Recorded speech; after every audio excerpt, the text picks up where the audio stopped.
Book 3 in the new Thinking Aloud dialogue series is UFOs and UAP, Are We Really Alone? Now available on Amazon. New Thinking Aloud is presented by the California Institute for Human Science, a fully accredited university offering distant learning graduate degrees that focus on mind, body, and spirit. The topics that we cover here. We are particularly excited to announce new degrees emphasizing parapsychology and the paranormal. Visit their website at cihs.edu. You can now download a free PDF copy of issue number 8 of the New Thinking Aloud magazine or order a beautiful printed copy. Go to newthinkingaloud.org.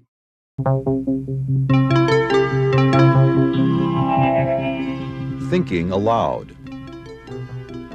Conversations on the leading edge of knowledge and discovery with psychologist Jeffrey Mishlove.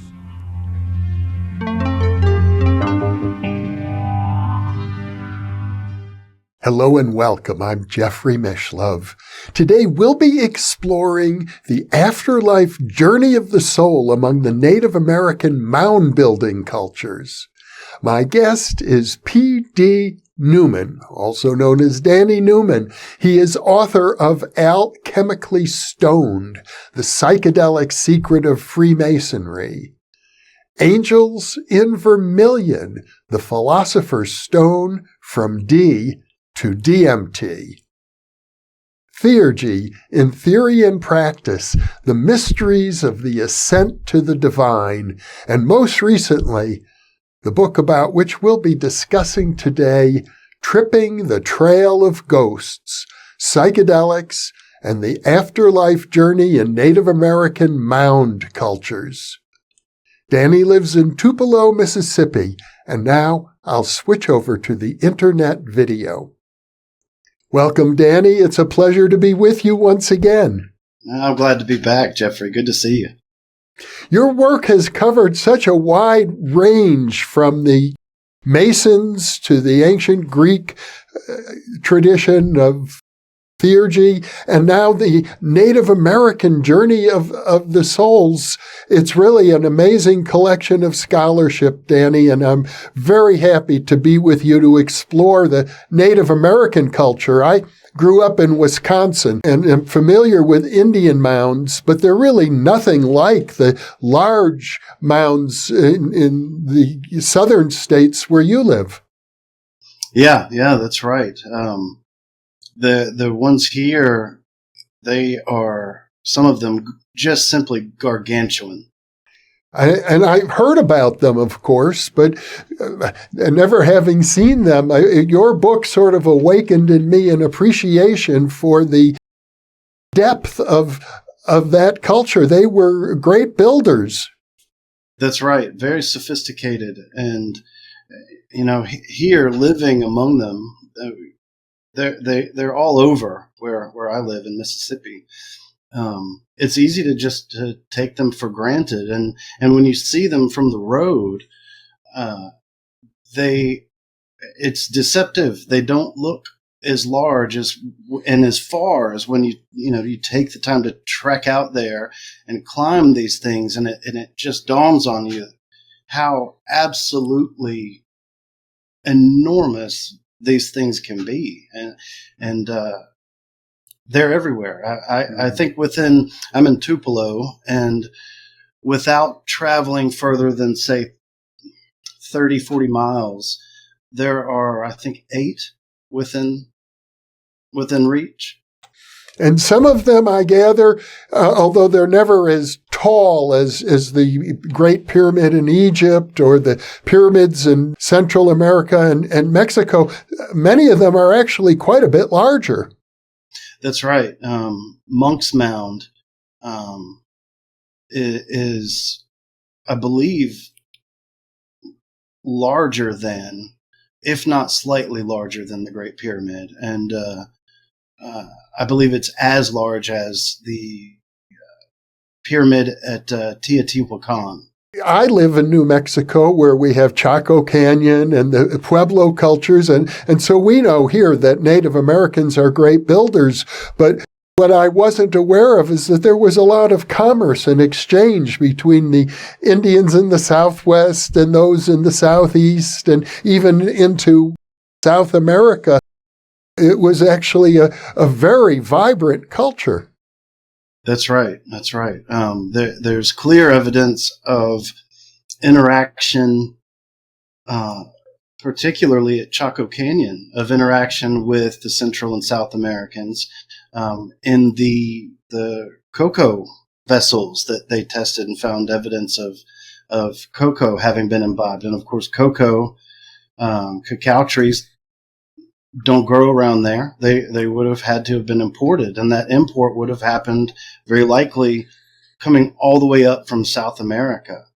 And there was, like you say, a good bit of communication happening among the Southwestern natives and the Southeastern natives. The design, the positioning, the orientation of Cahokia is based on the same landmarks and astrological phenomena as is Chaco Canyon. They're kind of like sister structures, we might call them.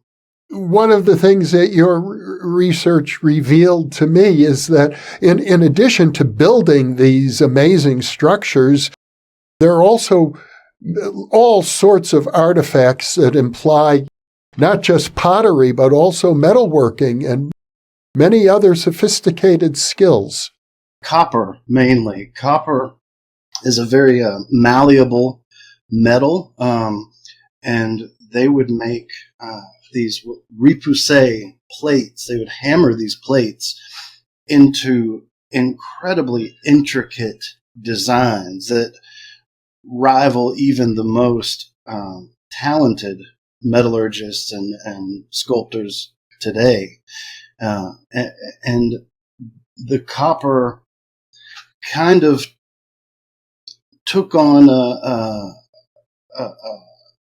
it expressed what am I trying to say? The eliteness. The elite would wear them, and it was an indication of their status within the various, both the societies themselves and the medicine sodalities. They had these what we might call secret societies of shamans, for lack of a better term. I believe you referred to the general mound-building cultures of the Southeast as the Mississippian culture. That's right. It doesn't indicate Native Americans within the state of Mississippi.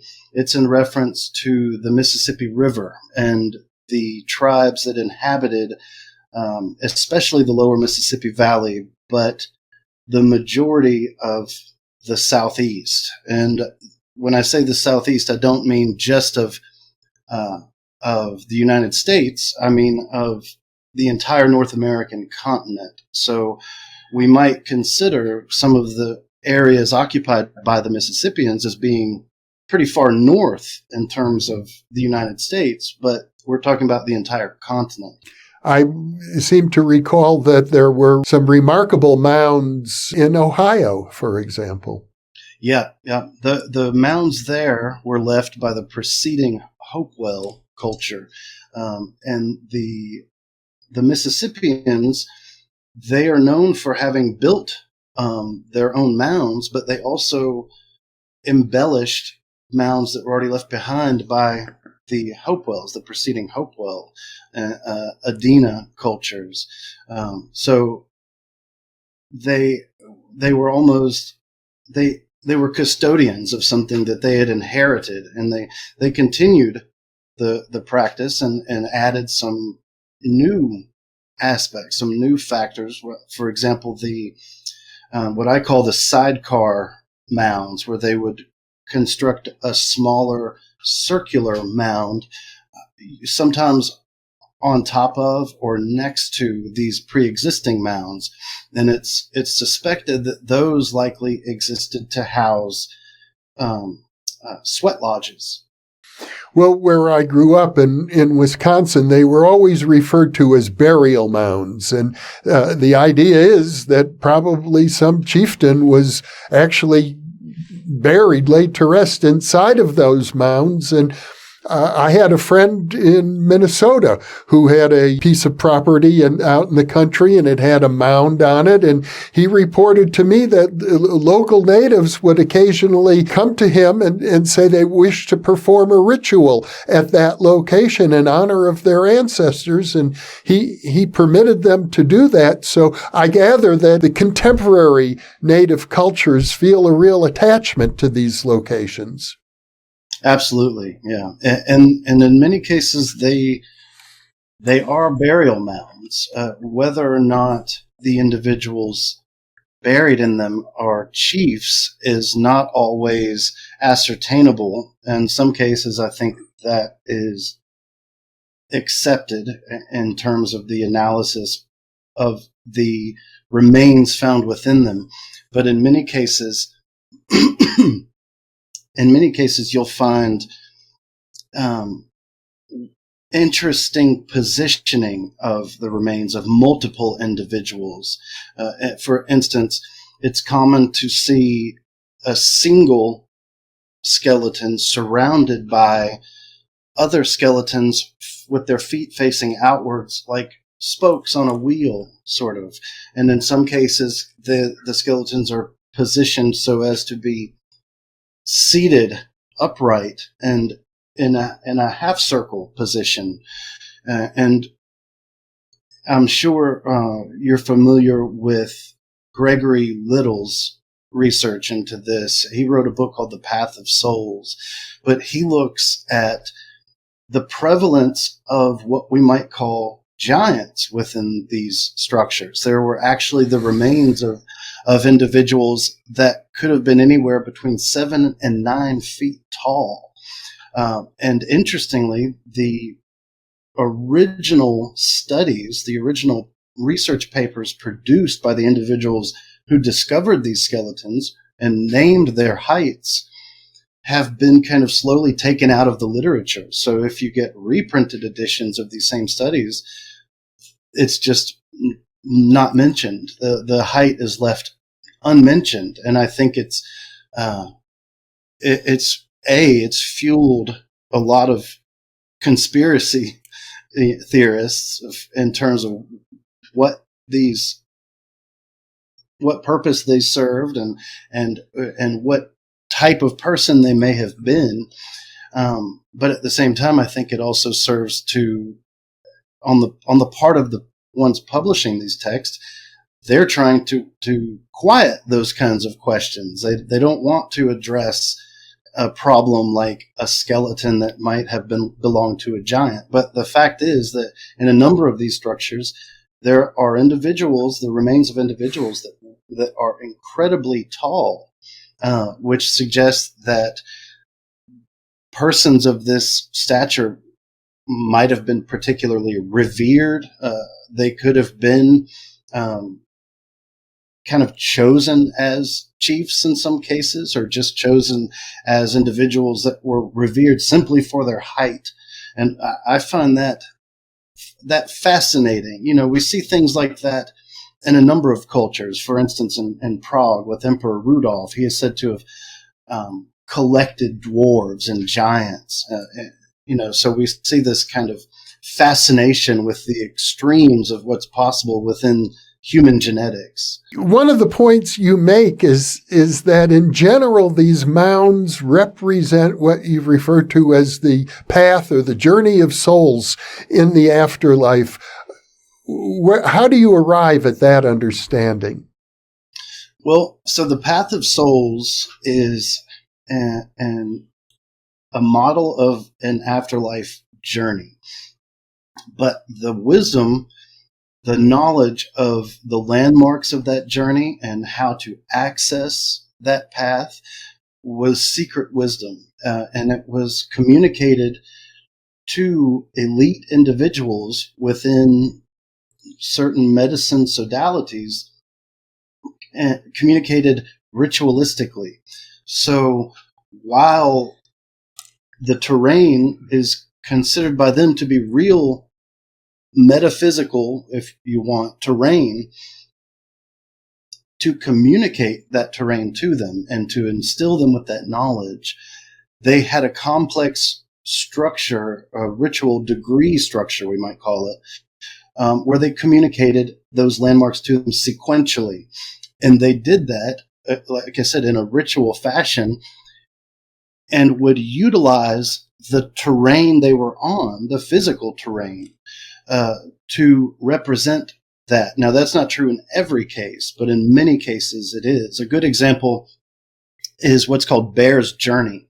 The central sodality that taught a lot of this is what's called the Missihuasca, the Grand Medicine Society.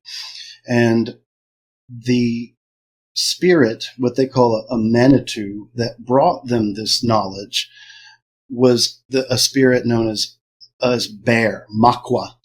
And he taught them this in a ritualistic kind of fashion and involving what are called patakas, these sacred medicine bundles. And we might think of these as bundles of ritual paraphernalia, so that everything contained within it would pertain to a specific being you might encounter on that journey, specifically for both invoking him and, in some instances, placating that spirit. But that journey, Bear's Journey, archaeologists have discovered that the landmarks in his journey are evident within the mound structures in some cases, so that they served as a sort of virtual training ground for the journey they could expect to take following their actual death. And I imagine it's the case that rather than to try and articulate in any symbolic form what this journey is about, the rituals help to engender an experience which was embodied in the person of the shaman or whomever was going through the ritual. In many instances, they would induce what we might call a near-death experience or an out-of-body experience to give them an encounter with this terrain firsthand. And they would induce these near-death experiences with a number of techniques. For instance, prolonged wakefulness, fasting, physical tortures, of course, prolonged dancing, singing, drumming. But as you might expect, it also included a very sophisticated application of entheogenic plants. Mm-hmm. In many cases, combining them in very complex concoctions that were specifically designed to induce this variety of experience. And I gather that archaeologists have been able to find in some of the implements and the pottery that's been left behind at these sites traces of the entheogens that were used.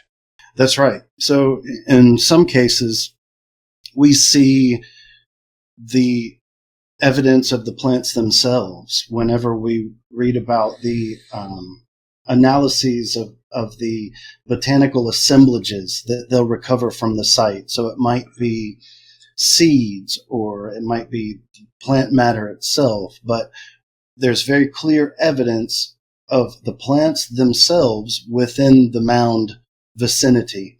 And in other cases, for instance, at Spiro in Oklahoma, very famous mound site, they found thousands upon thousands of these shell cups. They're the shells of what are called lightning whelk shells, and they're enormous. They don't get this large anymore, but they used to be able to find them in this simply enormous size, and they would use them as cups and fill them with these various concoctions.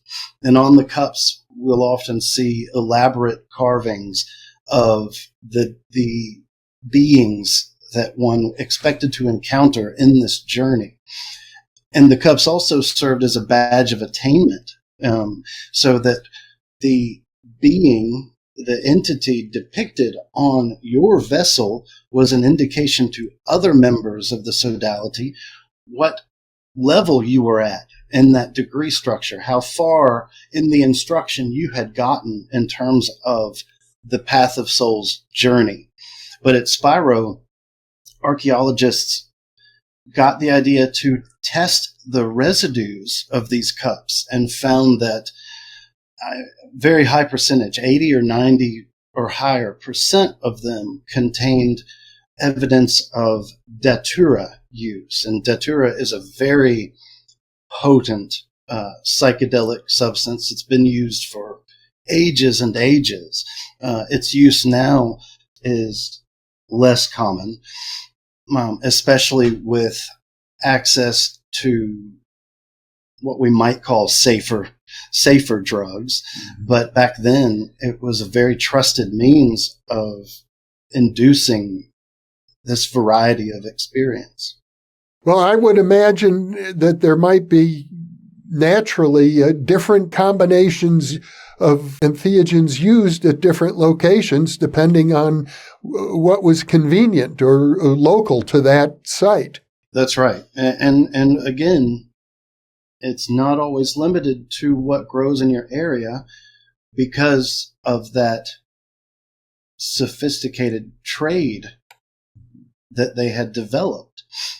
For example, one of the plants that was very important to the majority of the Mississippian tribes was the Ilex vomitoria, the Yawpan holly, weeping yawpan.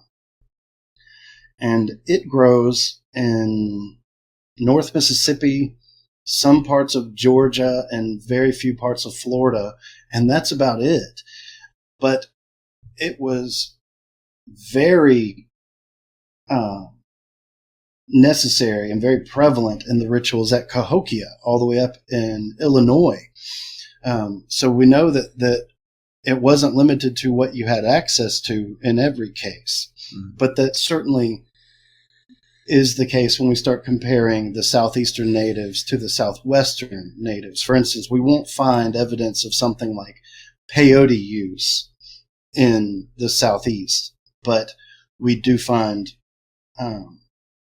their own varieties of just as potent visual compounds that they had access to. Well, would you say that different substances were required to emphasize different phases of the afterlife journey? That's exactly right. So remember, I said that each of these vessels had different iconography on them that indicated the degree, what we might call a degree, that you had attained within this ritual structure. Well, he's recently passed away, brilliant anthropologist, F. Kent Riley. He made the connection between this iconography and the contents of the vessels. So he asked the question, if you're a pre-literate, you're a society without a written language, how do you indicate the contents of a vessel if you can't write on it what's contained in it? Much like we have with the prescription bottle that has the prescription right there on it. And he said, and I think he's absolutely correct in this, that they were using the icons to identify the contents so that different substances were expected to induce contact with different entities, different beings. So yes, that's absolutely right. It would change with the context. And remember, I said that this Yawpan holly,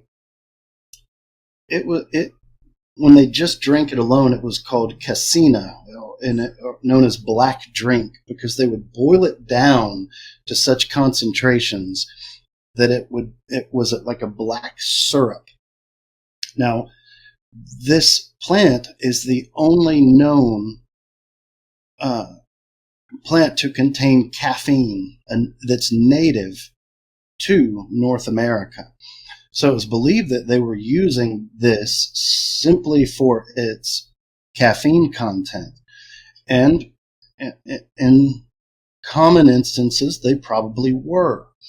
But it received the name Ilex vomitoria because the natives were observed drinking it and vomiting and drinking it again, leading those studying them but who had not actually consumed the substance to believe that it was an emetic, a purgative designed to purge them before certain activities, whether it might be going to battle or a rite of passage for boys into manhood and things of this nature, cleansing rituals. And when I learned how to identify the species, my first thought was, well, let's put it to the test. Let's try it and see what its effects actually are. And so I would harvest the leaves and roast them just like they would, and then boil them up in various concentrations, and I would drink it, and I would drink more and more, and I might get, like coffee jitters kind of feeling, but at no point did it ever induce purging, so that made me question,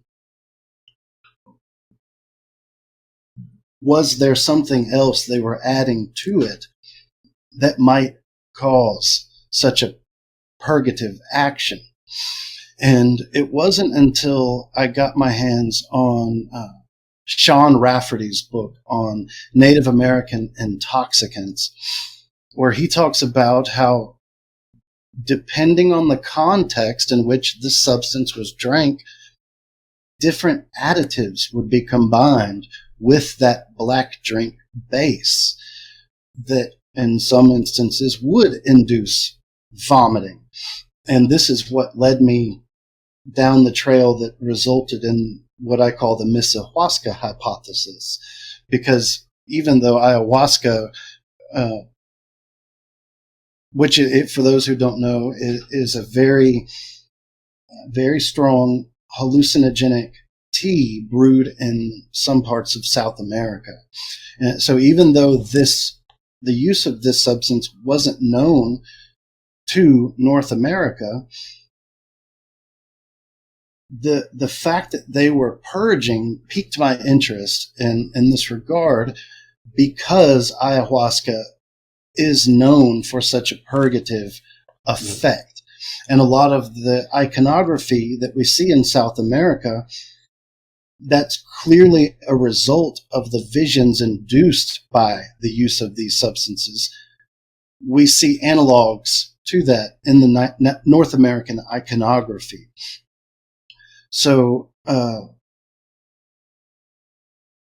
in some cases, we're still early in this research, so it's hard to say definitely what all the contexts were in which they might have included additives that would have resulted in something resembling ayahuasca.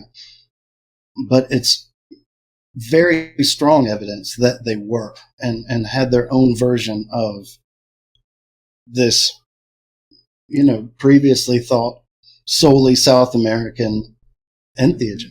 Well, we've done a couple of interviews about DMT in different contexts and the different plants that are available. Actually, DMT is pretty widely available in nature. As I recall, almost every animal has some DMT in their body, and many plants do. So I gather you're suggesting that the natives here in North America had an awareness of DMT. I think so, yeah. So ayahuasca traditionally is a combination of two plants, one containing DMT, and DMT is not normally orally active. It is in some instances, but usually it is not, and it requires the addition of a second plant which contains a beta-carboline, a monoamine oxidase inhibitor. And what this does is it serves to neutralize the monoamine oxidase in our guts, which would otherwise destroy the DMT before it has time to enter the bloodstream and pass the blood-brain barrier. Well, when I'm analyzing these botanical assemblages from these sites, I was immediately struck, first of all, by the prevalence of monoamine oxidase inhibitor-containing plants. For example, the tobacco that was in use in the Southeast, Nicotiana rustica, very potent tobacco. It can be anywhere between 3 and 9 times as potent as Nicotiana tabacum, which is the commercial tobacco. Well, in addition to the nicotine, it also contains monoamine oxidase inhibitors. And these can be, depending on the plant, harmine, harmane, harmaline. There are a number of these related compounds. But Nicotiana rustica, it's very concentrated amounts of it are in that plant. Another plant that we see repeatedly at these sites, and to this day, I encounter it at virtually every mound site I visit. I find it growing either on or around the mounds, is Passiflora incarnata, passion flower. Now, there are a number of species of passion flower.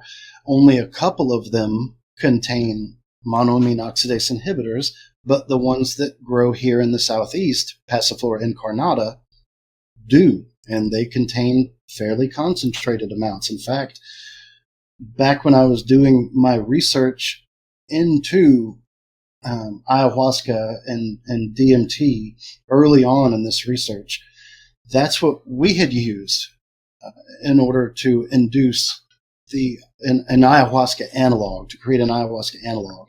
Because we weren't using plants from South America. We were trying to explore what we could use in our own vicinity. Now, at that time, we weren't extending that back in the past and saying, well, could other people have been using this?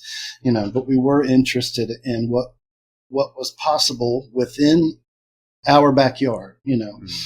And so passion flower, immediately when I saw that, it struck me, and I thought, wow, that's another MAOI. Now, when I started digging into this territory, I found that the Ilex vomitoria that is so prevalent in the form of black drink itself contains monoamine oxidase inhibitors.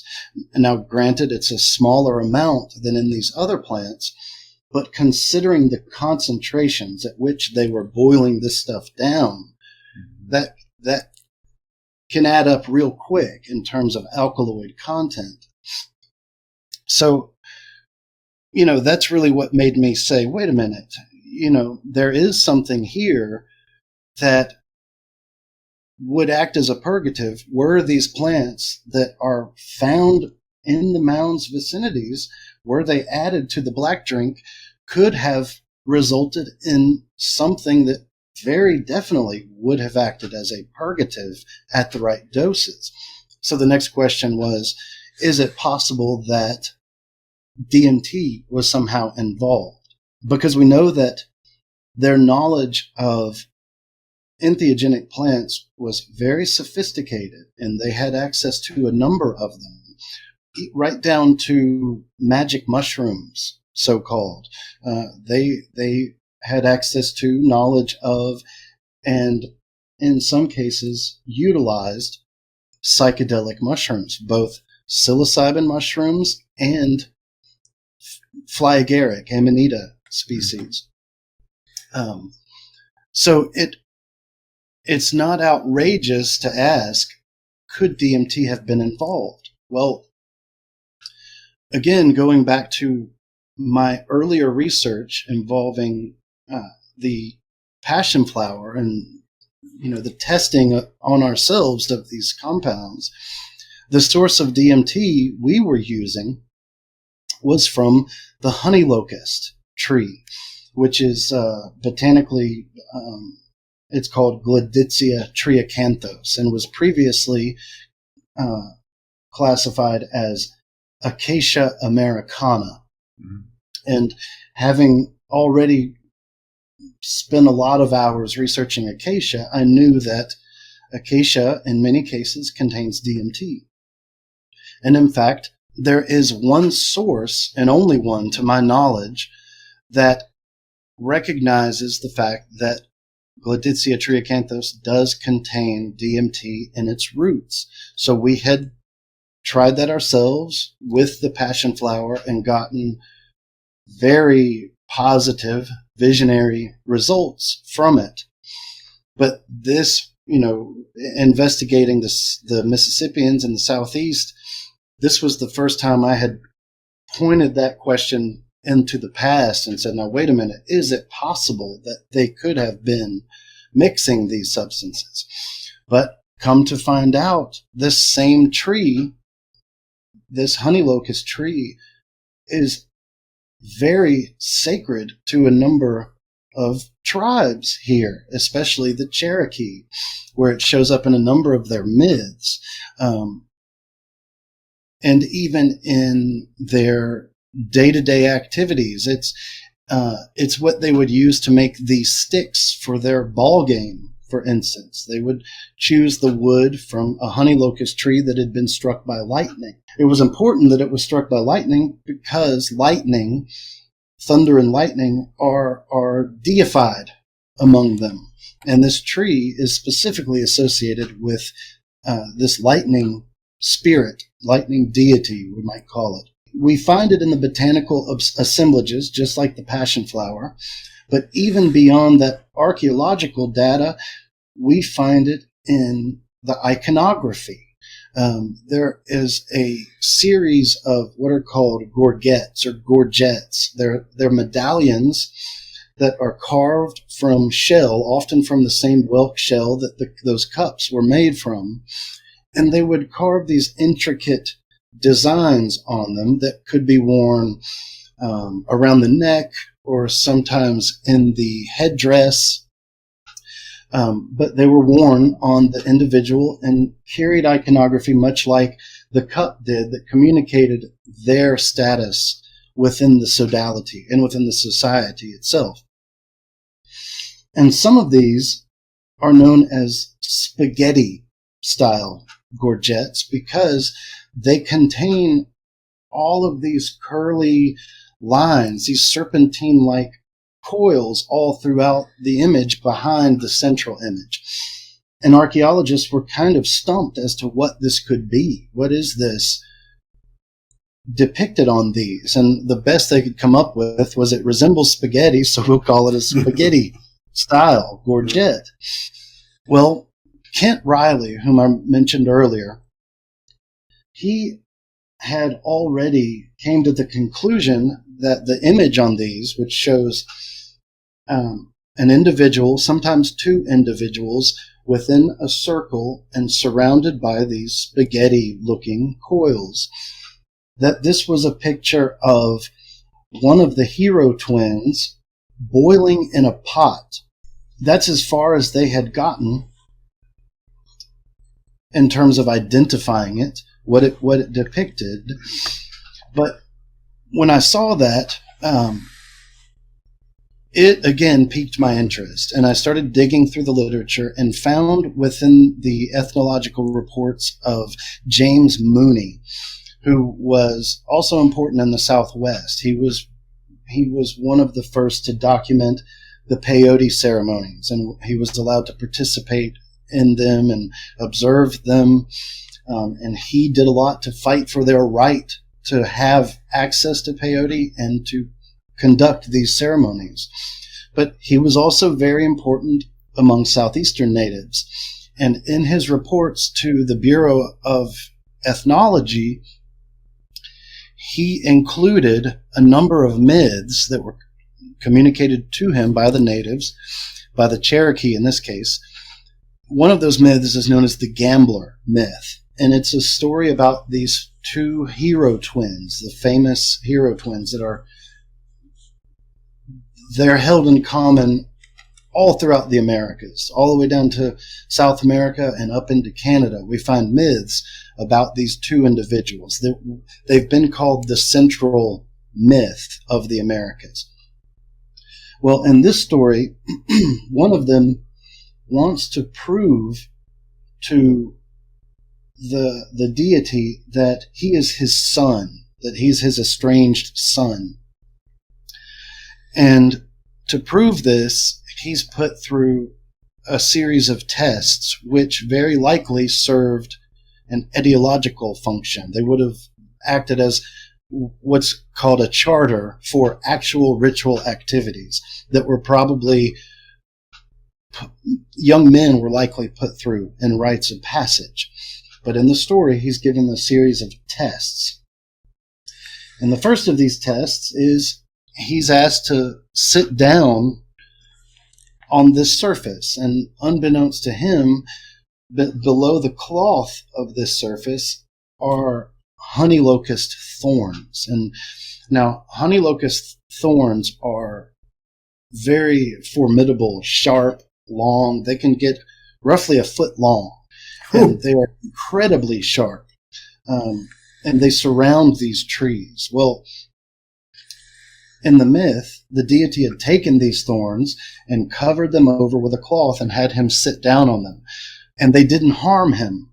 So that was the first indication that he might be this deity's, the spirit's son.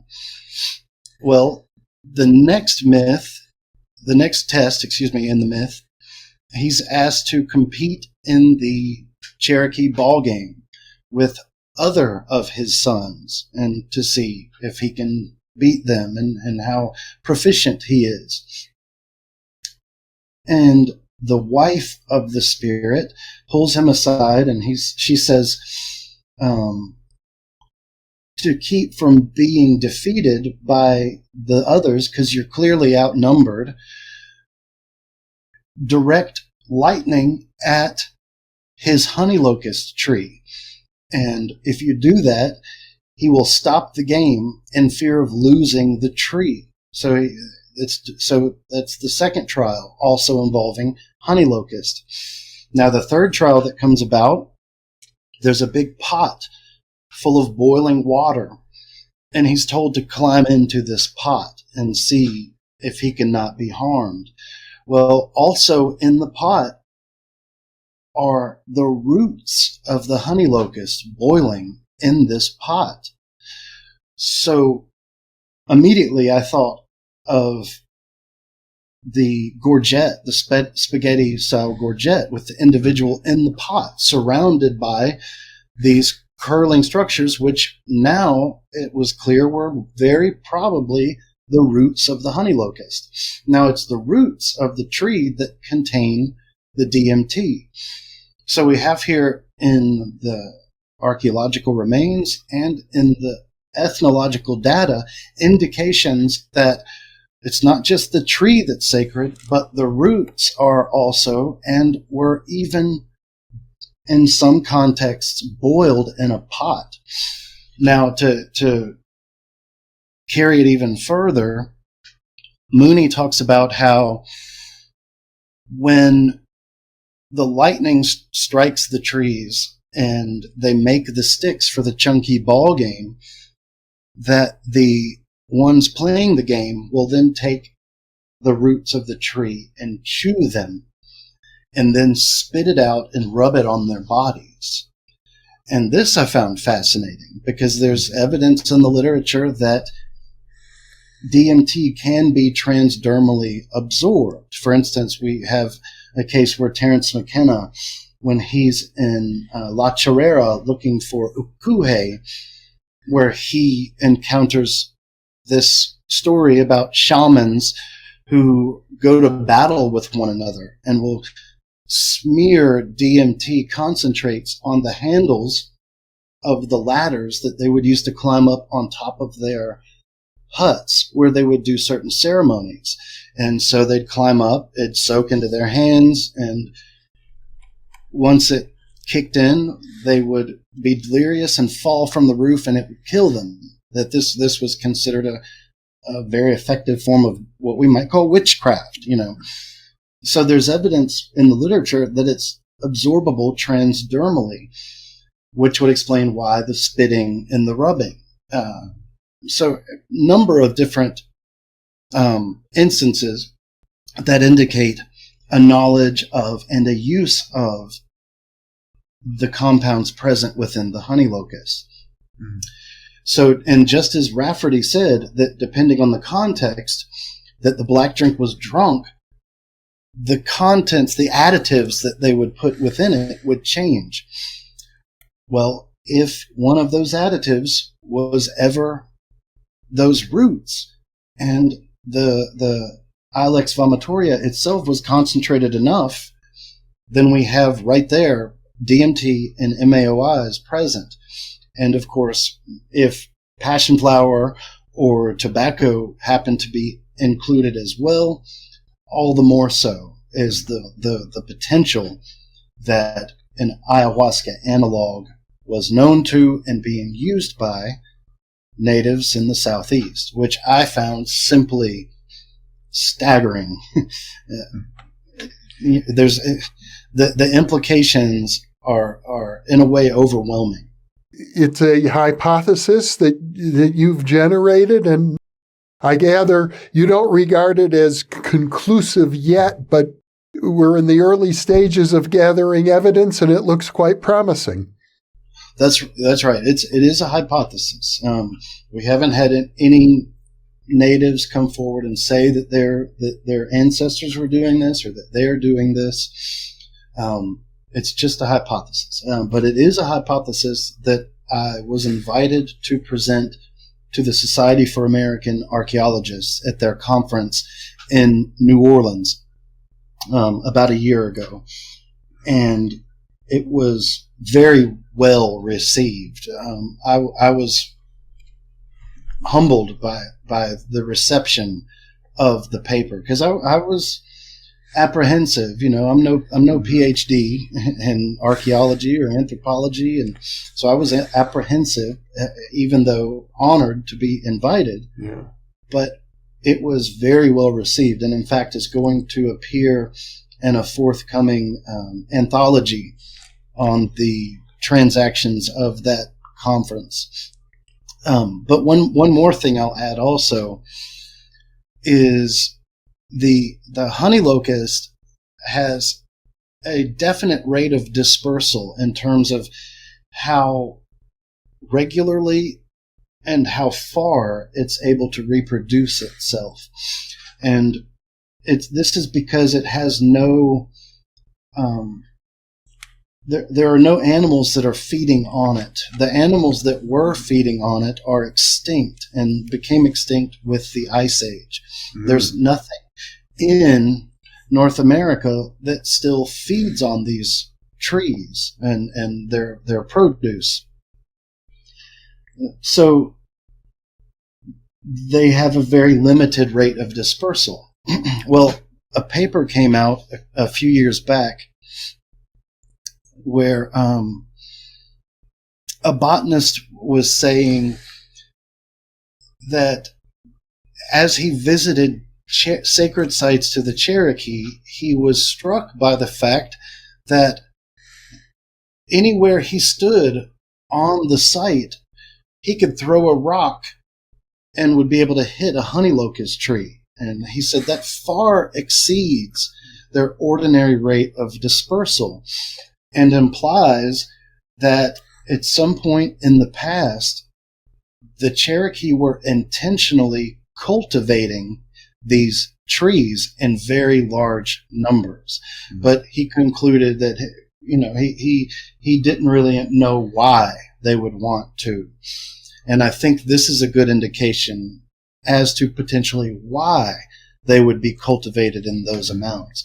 And he's right. Just like with the passion flower, I have yet to visit a mound site in Mississippi or Alabama where I did not find honey locust trees growing on or around the mounds.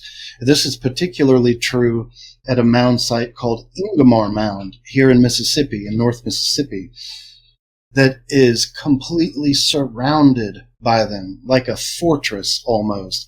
The mound itself has clearly been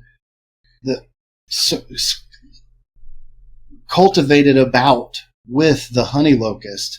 And even back then, before I knew to ask these questions and the implications they held for this research, I was struck by the fact that, wow, I've never seen this many honey locust trees in one spot. This is incredible. And of course, there might be reasons for that. If I may, I'd like to go back to the use of tobacco. You mentioned the very potent variety, the tobacco rustica, and if I remember correctly, you suggested that it contained MAO inhibitors, including harmine and harmaline. And to my understanding, correct me if I'm wrong, harmaline was identified as a psychedelic drug. I think the discoverer of it originally called it telepathine, and it's the same substance that's found on the skin of toads. I didn't know about the toads, but you're right about the telepathine when it was first encountered. Many people falsely believe that harmine only exists within the ayahuasca concoction to activate the DMT. But anyone who's experimented with harmine alone finds out real quick it's psychoactive on its own, and at high enough doses can induce visions and trance states that are like perpetual hypnagogic kind of hallucinatory visions. And you're right, when it was first discovered, it was given the name telepathine because it was believed to induce a state that made telepathy possible. Now, I have not had an experience I might describe as telepathic with harmine specifically, but there's no question that those types of states are attainable through the use of entheogenic plants. I have on a number of occasions experienced telepathic communication and shared visions with multiple partners under these states of consciousness. So there's no question in my mind that it's possible. But the fact, you're right, the fact that academics would choose to call it telepathine is very interesting. And in a way, I wish modern scholars still had that level of playfulness on the one hand and open to the possibilities on the other.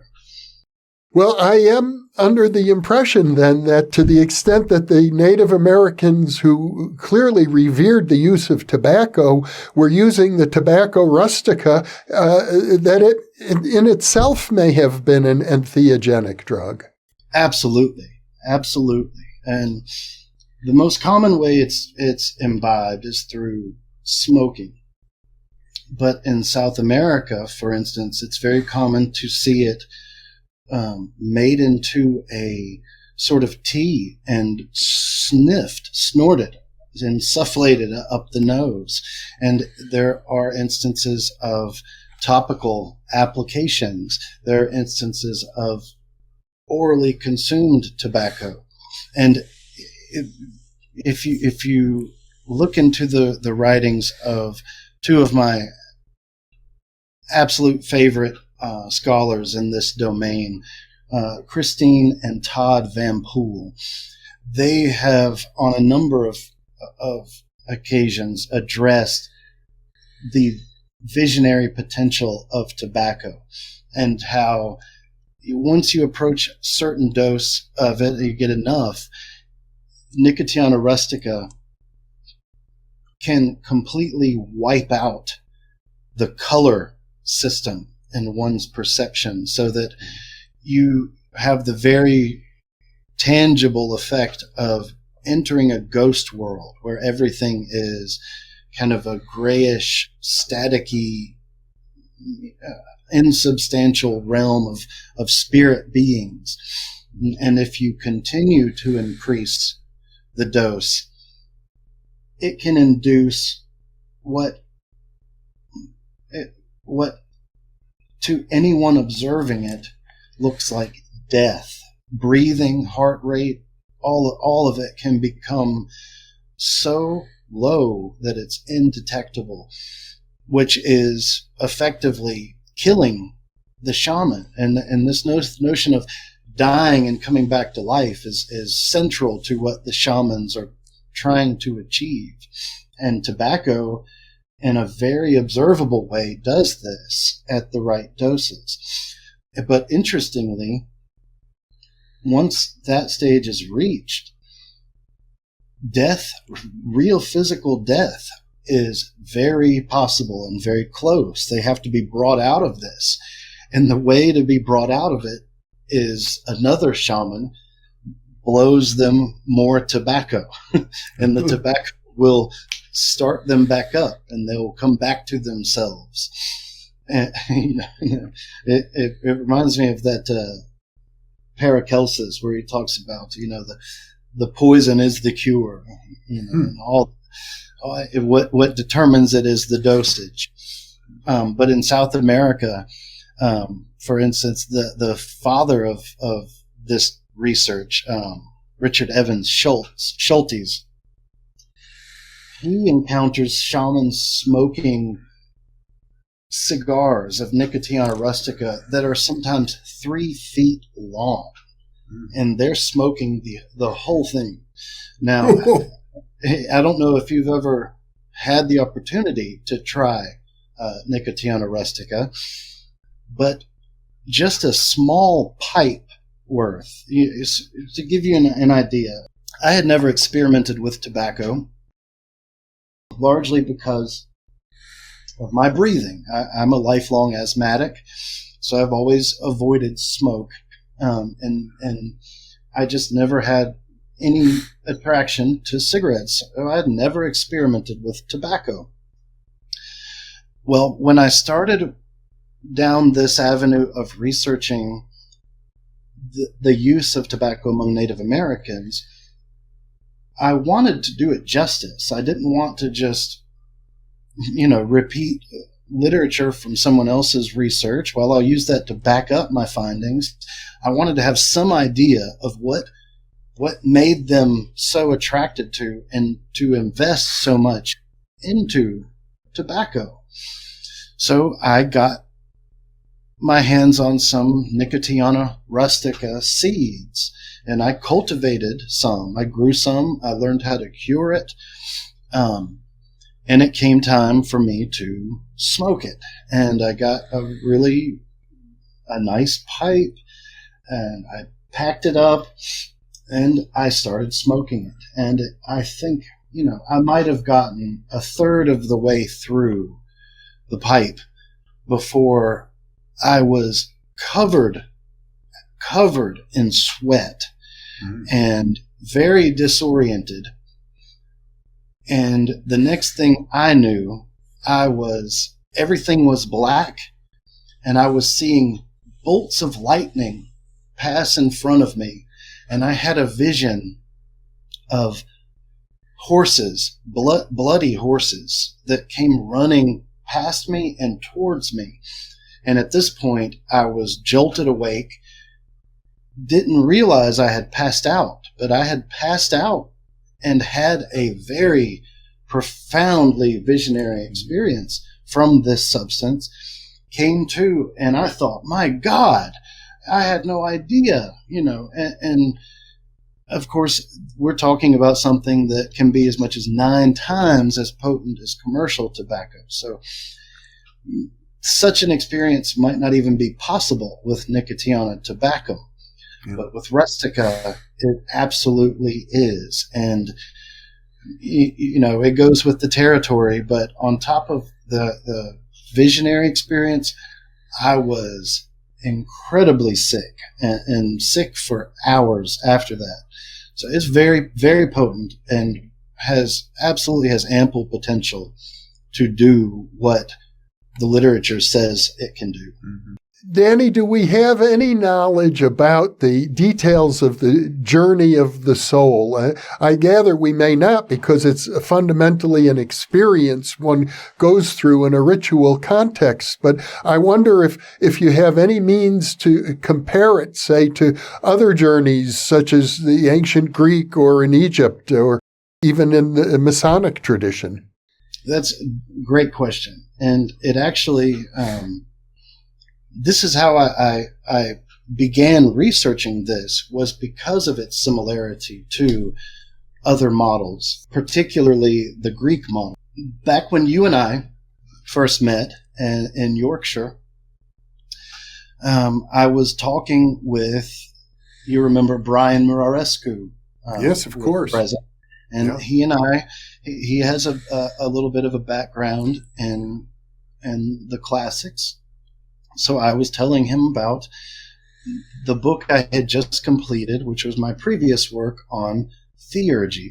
And Theurgy is a ritualistic application of Platonic metaphysics.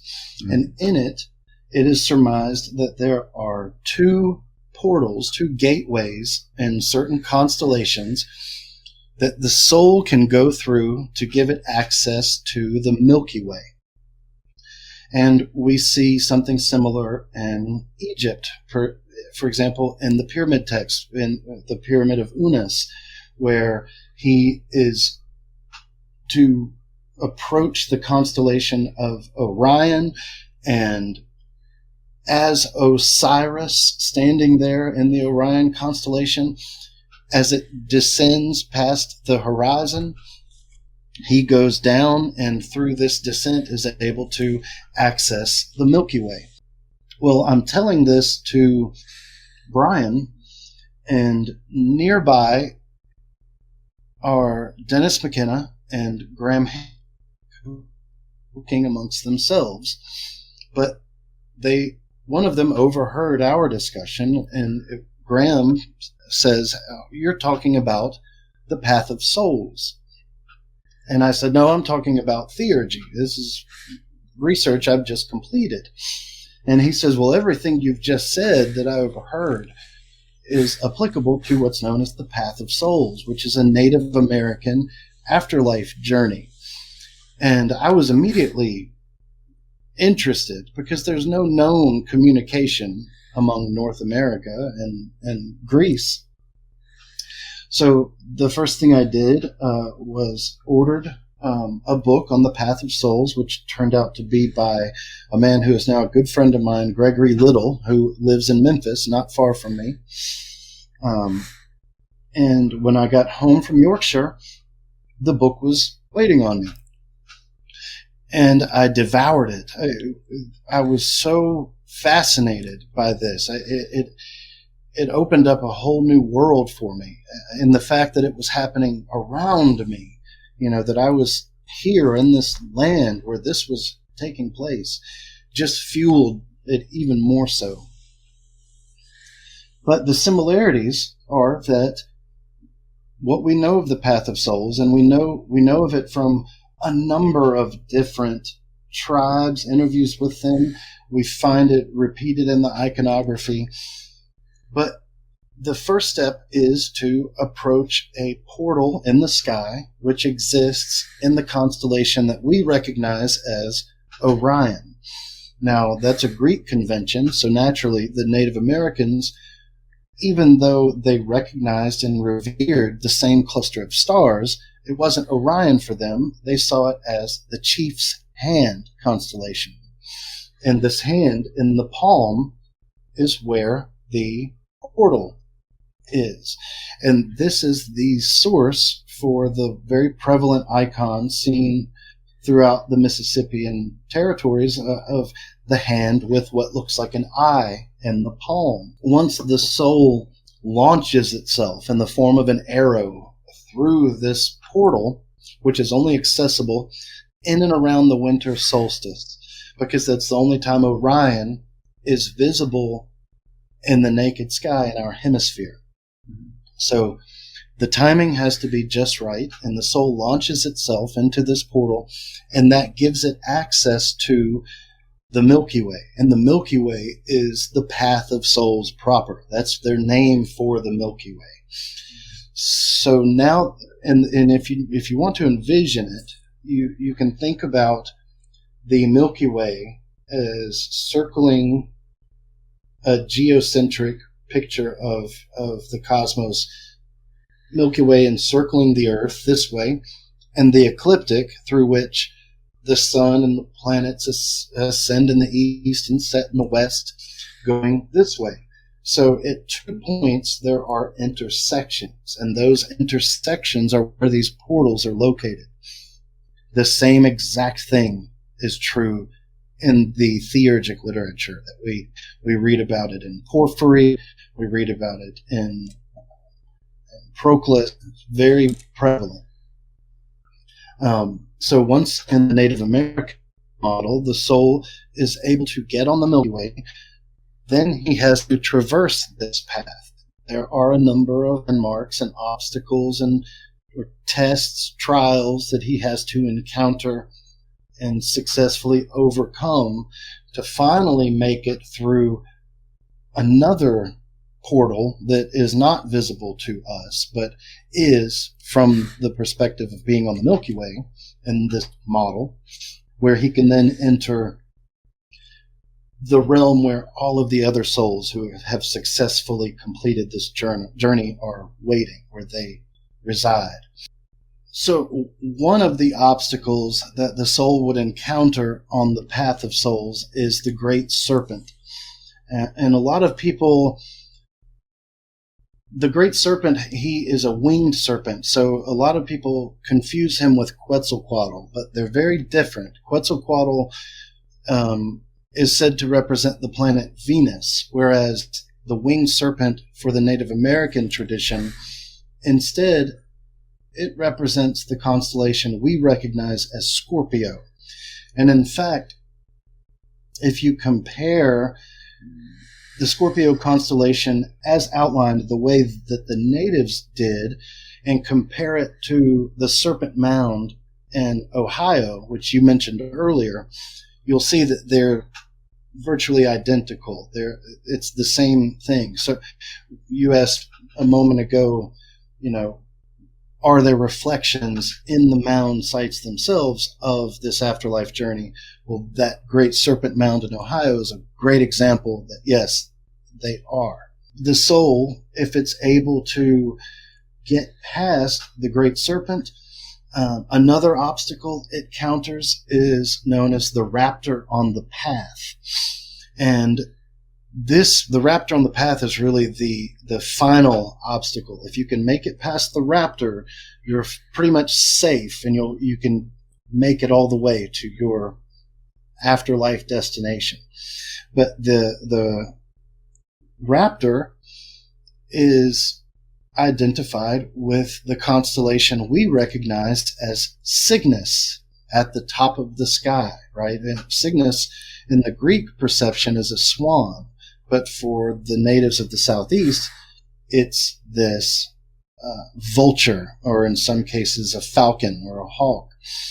But those are the two major obstacles that the soul encounters on the path and has to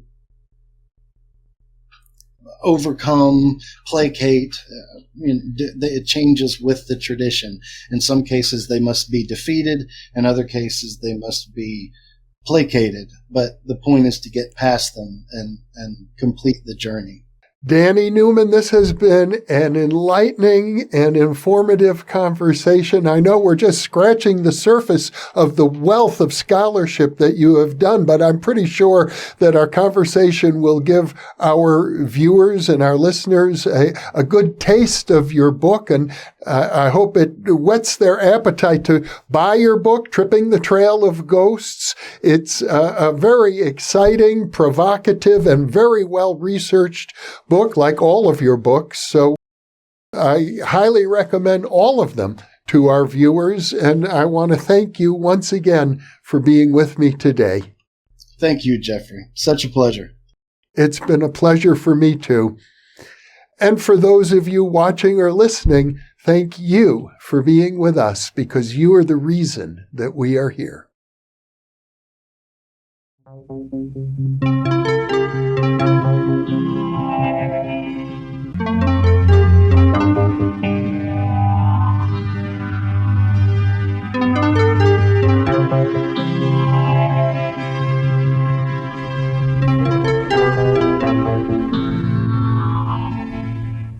Book 3 in the new Thinking Aloud dialogue series is UFOs and UAP, Are We Really Alone?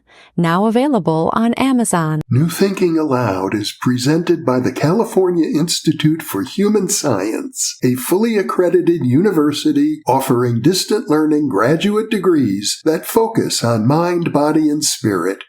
The topics that we cover here. We are particularly excited to announce new degrees emphasizing parapsychology and the paranormal. Visit their website at cihs.edu. You can now download a free PDF copy of issue number 8 of the New Thinking Aloud magazine, or order a beautiful printed copy. Go to newthinkingaloud.org.